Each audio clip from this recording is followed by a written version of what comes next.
You ask Tiger to solve. This deals with linear equations with one unknown.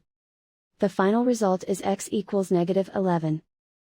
Let's solve it step by step. Group all x terms on the left side of the equation.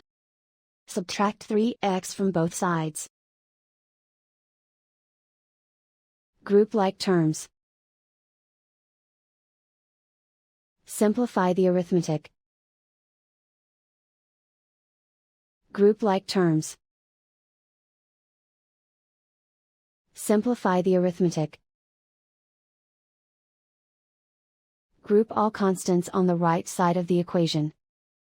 Subtract 2 from both sides. Simplify the arithmetic.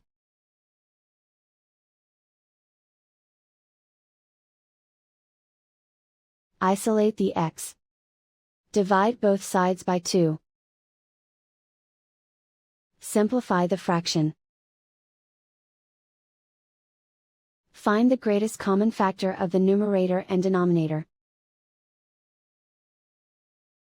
Factor out and cancel the greatest common factor. And so the final result is x equals -11.